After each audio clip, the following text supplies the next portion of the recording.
everybody! This is Mommy Rose and welcome to my vlog! Happy birthday, Bunso! Wish ko sa'yo sana ay ayusin pag-aaral at huwag masyadong gumamit ng mga tablet at cellphone. Gadget. Ayusin din ang pagsasalita. Wish you good health palagi, para. God bless. Happy birthday. Love you! Happy birthday, Bon Merrick Valderrama. Wish you i-enjoy mo yung birthday mo and lagi kang healthy and sana magrespeto ka sa parents mo and kay ate mo. Lagi mong galingin dapat sa school mo. Yun lang, pupatuloy mo yung dreams mo. I love you, Bon. Bye. Happy birthday, Bon Merrick! We love you so much! Happy birthday to me! Today is January 26, Sunday, ang 6th birthday celebration ni Bon Merrick. At nandito po kami ngayon sa Nuvali, Santa Rosa, Laguna. Ito po ay libreng pasyalan din, free parking, at walang entrance fee.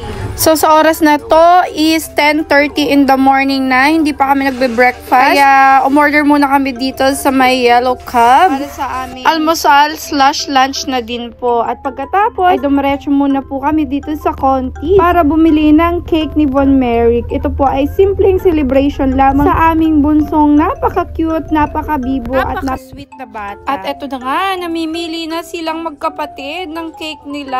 At buti na lang, nagkasundo ka agad itong mag-ate na to. Yung may spider na design daw, ang gusto nilang bilhin namin. Yung medyo big, ayaw nila ng small. So, pagbigyan kasi birthday naman. At minsan lang naman po ito. Medyo umiral na naman ang kakulitan ni Bon Merrick. Kaya talagang gusto na naman ng mga matatamis. Sabi ko, wag na, isa lang, tama na yung big cake nyo. Kasi sobra na sa matamis. Baka tuluyan ng masira ang teeth mo, Bon Merrick. Mabilis naman pong pagsabihan yan si Bon Merrick at marunong din naman umunawa. At ayan, kitang-kita nyo naman ang ngiti ni ate. Ngiting-ngiti. Kahit mabigat ang cake, go lang. Basta may cake, diba? Yan naman ang gusto ng mga batang ito. Yung mga ganyang cake na matatamis. At eto na nga, pabalik na nga ulit kami doon sa Yellow Cab kung saan kami order ng lunch. Ang una nga sa aming isinerve ay yung pizza, unang naluto. At para sa birthday celebration na ito, ang nagastos namin dito sa Yellow Cab ay 1,129. Meron na po siyang pizza, meron ng chicken wings, meron na din po siyang 316-ounce drinks,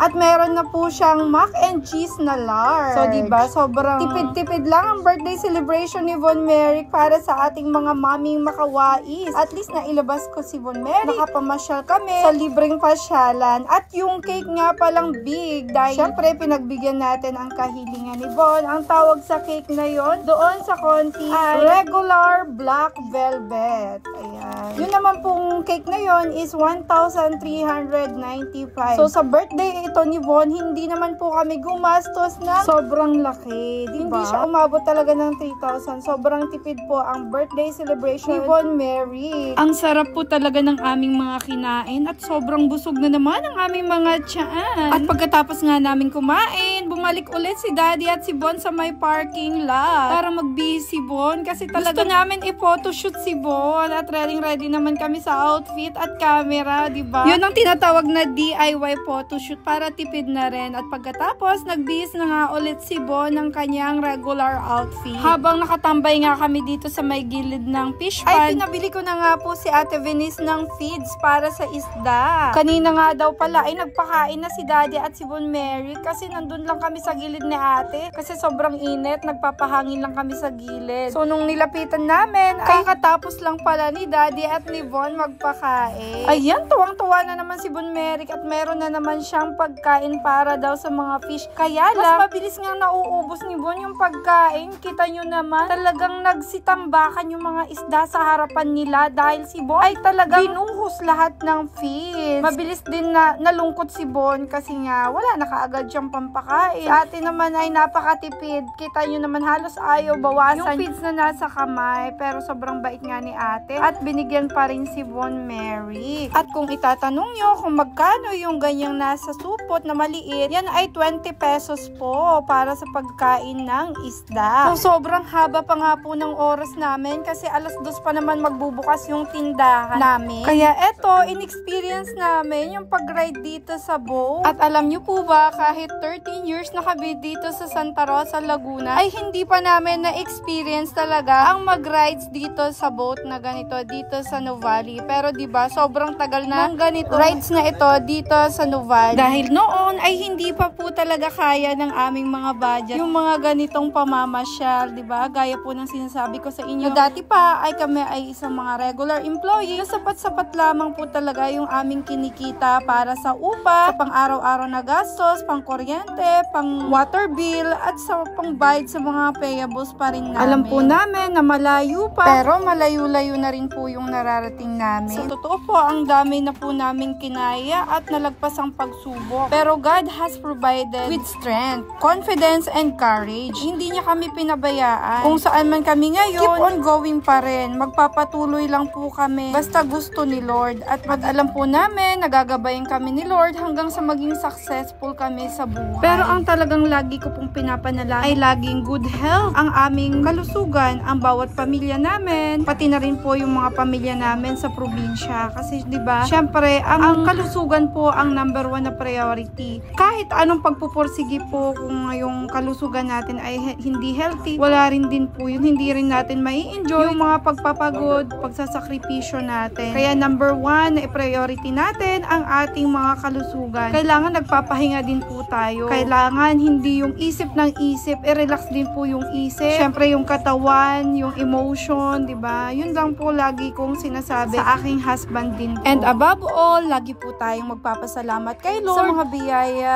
at blessings na binibigay niya po sa atin araw-araw. At kung nakakaranas man po kayo ng kahirapan, maliit na pagsubok o malaking pagsubok, alam natin na china-challenge lang po tayo ni Lord. So, ganun din po din kasi yung na-experience namin. Maraming pagsubok. Mula sa maliit na pagsubok hanggang sa malaking pagsubok, hindi na namin alam ang gagawin. Parang gusto na rin namin sumukod noon. Minsan nga, naisip po namin na ano kaya kung mawala na lang kaming buong pamilya. Pero masama pala yun. And ginising kami ni Lord isang araw na wag. Kasi mahalaga yung buhay na ibinigay ko sa inyo. Mayroon pa kayong gagampan halagang papel dito sa mundo. So, ayun, nagdasal lang po kami at nagpakasipag lang at gumawa kami ng mabuti. At hanggang ngayon, tuloy-tuloy lang po talaga ang buhay namin. Yun kasi ang laging nakasanayan ko, diskarte ng diskarte, try and try sa panibagong business. Basta po, legal tayong business ha, wag yung masasama. Wag din po kayo magta-try ng mga sugal-sugal, yung mga online. Kasi sa totoo lang po, nakakahiyaman pong aminin, pero nag-try po kami kasi na-attempt po kami dahil marami nga po sa amin nagpapa-Gcash in noon, nagka-cash out noon dahil nananalo nga daw po sila sa mga ganyang sugal-sugal. Pero sa totoo, after noon, hindi na po sila nagka-cash out. Lagi na lang pong cash in. Naalala ko, nag-try kami ng puhunan na 200 pesos. Nanalo ka agad kami ng 1.5. So, tuwang-tuwa po ako kaya umulit kami. Nag-online sugal po ulit kami. Pagkatapos, unti-unti na pong natalo yung 1.5. At yung 200 naming kapital, ay nagdagdag pa po kami ng another 500. Hanggang sa natalo na naman po ulit kami. So, 700 po yung natalo sa amin. At pagkatapos, hindi na po talaga kami ni husband umulit. Talagang hihilain pababa ang aming negosyo. Instant na yun po ay kita na namin yung 700 pesos. Natalo pa talaga. And by the way, wag nyo nga po palang kakalimutang i-follow ang aming page ha. At nandito na nga agad kami sa aming barangay at may nakasalubong pa kaming mga nagpaparada. Ayun nga guys, at marami-rami na nga po pala yung mga naikwento ko na naman sa aming talambuhay. So yun lang muna for today's video. Abangan nyo po ulit yung aming mga next na i-upload na vlogs tungkol po sa aming pamumuhay, sa aming kabuhayan, sa aming travel and adventure. Maraming salamat sa panonood at pakikinig. God bless you all. Love you. Bye!